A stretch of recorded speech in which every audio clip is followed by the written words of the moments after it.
अस्सलामुअलैकुम। तो कैसे हैं आप लोग? उम्मीद करता हूँ खैरियत से होंगे। पिछले लेक्चर में हमने देखा था एटीपी को।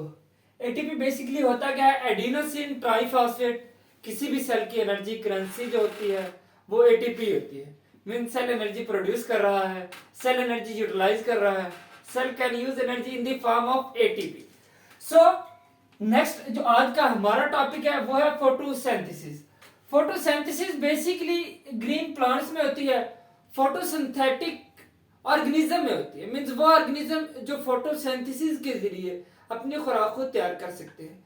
फोटोसिंथेसिस के लिए मस्ट कंडीशंस जो होती हैं उनमें दो चीजें लाजमी होती हैं। एक होता है क्लोरोफिल की मौजूदगी, दूसरा होता है सनलाइट की मौजूदगी। इसकी डेफिनेशन देख लेते हैं।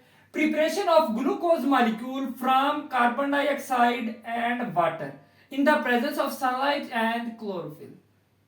बनाना क्या है? ग्लूकोज का मॉलिक्यूल बनाना है। ग्लूकोज का फार्मूला क्या होता है? C6H12O6। किस किस चीज से? कार्बन डाइऑक्साइड से और पानी से। मौजूदगी की चीज की जरूरी है? सनलाइट की और क्लोरोफिल की। इससे पैदा क्या होता है? ऑक्सीजन पैदा होती है। पहले लेक्चर में हमने देखा था एनाबॉलिक रिएक्शन और कैटाबॉलिक रिएक्शन। सो ये कौन सा रिएक्शन बनता है आपके ख्याल में? ऑब्वियसली एनाबॉलिक रिएक्शन बनता है। क्यों? क्योंकि कंप्लेक्स मॉलिक्यूल सिंथेसिस हो रहा है। अगर मॉलिक्यूल बिल्डअप हो रहे हैं, बड़े मॉलिक्यूल बन रहे हैं, तो वो रिएक्शन एनाबॉलिक रिएक्शन होगा। अगर मॉलिक्यूल टूट रहे हैं तो वो रिएक्शन कैटाबॉलिक रिएक्शन होगा। अगर ये डेफिनेशन याद ना हो, सिंपल इक्वेशन याद कर लें, थोड़ी सी कॉमन सेंस यूज करें और इसकी डेफिनेशन खुद बना लें।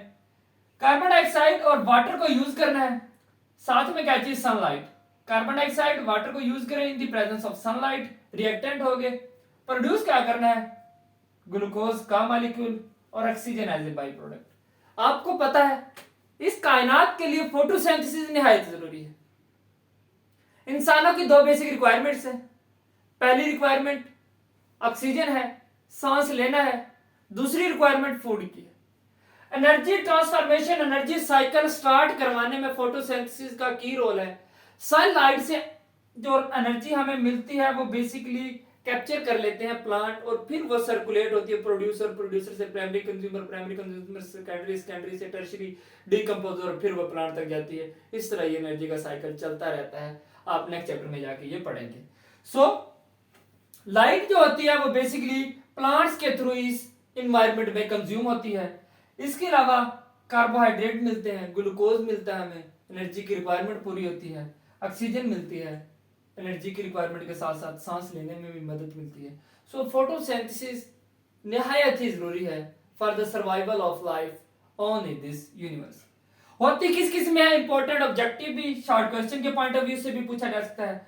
प्रोटिस्ट में हो सकती है, आपको पता है अलजी होते हैं जो ग्रीन होते हैं, फोटोसिंथेटिक अलजी होते हैं, इनमें क्लोरोफिल मौजूद होता है, फोटोसिंथेसिस कर सकते होते हैं। बैक्टीरिया चैप्टर 4 में आपने पढ़े थे, बैक्टीरिया, साइनोबैक्टीरिया। जो साइनोबैक्टीरिया होते हैं वो फोटोसिंथेटिक बैक्टीरिया होते हैं, वो फोटोसिंथेसिस के जरिए अपनी खुराक को तैयार कर सकते हैं। Plants hard and fast rule है, सभी को पता है। प्लांट्स में तो क्लोरोफिल होता है, वही तो सनलाइट के जरिए अपनी खुराक तैयार करते हैं। ये रिएक्शन एनाबॉलिक रिएक्शन होता है, मैंने पहले ही बता दिया। एनाबॉलिक रिएक्शन वो रिएक्शन जिसमें कंप्लेक्स मॉलिक्यूल सिंथेसिस किए जाते हैं। अब जो इसके रॉ मटेरियल हैं कार्बन डाइऑक्साइड और वाटर, प्लांट्स ये गेन कैसे करता है ये भी एक सवाल है। थोड़ा सा मैंने स्केच बनाया हुआ है, समझने में भी आसानी होगी, याद करने में भी आसानी होगी। अगर आप लगाएंगे रट्टा तो इसमें आपका ही नुकसान है। रट्टा लगाएंगे फिर भूल जाएगा, रट्टा लगाएंगे फिर भूल जाएगा। सही बात है कि आप उसका स्केच बना लें, आपको सीक्वेंस का पता हो कि मॉलिक्यूल कहां कहां से गुजर रहे हैं, दिमाग में रह जाएंगे, सारी उम्र काम आएंगे। 2-4 दिन पेपर्स के लिए याद करने का फायदा नहीं है, चीज लॉन्ग टर्म याद किया करें। So basically intake of water and carbon dioxide, ये रॉ मटेरियल होते हैं किसके? फोटोसिंथेसिस के। रॉ मटेरियल सादा ज़बान में खाम माल, मीन जो चीजें किसी भी रिएक्शन को करवाने के लिए यूज होती हैं वो उसके रॉ मटेरियल होते हैं। पहले देख लेते हैं वाटर किस तरह सर्कुलेट करता है। वाटर आपको पता है सॉइल के अंदर होता है। हमेशा हम पानी पौधे की जड़ों में ही लगाते हैं, लोग पत्तों को भी लगाते हैं। पत्तों को सिर्फ धोया जाता है, साफ किया जाता है, आप उसकी जड़ों को सीड से कवर करते हैं और पत्तों को पानी लगाते हैं। पौधे के किसी काम का पानी नहीं। हमेशा पौधे ने जो पानी ऑब्जॉर्व करना होता है वो अपनी रूट्स के थ्रू ही करना होता है। उसकी रूट्स के ऊपर रूट हेयर होते हैं, जड़ों के ऊपर जो हल्के हल्के बाल से दिखते हैं उन्हें रूट हेयर्स कहते हैं। वो बेसिकली ऑब्जॉर्प्शन में की रोल प्ले करते हैं होता है कौन से प्रोसेस के जरिए ऑब्जर्वेशन है ऑस्मोसिस। चैप्टर 4 में आपने पढ़ा होगा movement of the water molecule from the area of lower concentration to the area of higher concentration. So osmosis होगी, उसके बाद पानी कहाँ जाता है, जाइलम में। जाइलम होती है वाटर की ट्रांसपोर्ट के लिए, फ्लोएम होती है फूड की ट्रांसपोर्ट के लिए। सो पानी गया ऑस्मोसिस के जरिए जाइलम में, जाइलम के बाद इसको लीव्स तक पहुंचा दिया जाता है, जहां लीव्स में क्लोरोफिल होता है और फोटोसिंथेसिस का प्रोसेस होता है। इसके बाद दूसरा जो रॉ मटेरियल है, वाटर हमारा हो गया। अब कार्बन डाइऑक्साइड को देख लेते हैं। कार्बन डाइऑक्साइड एयर में प्रेजेंट होती है।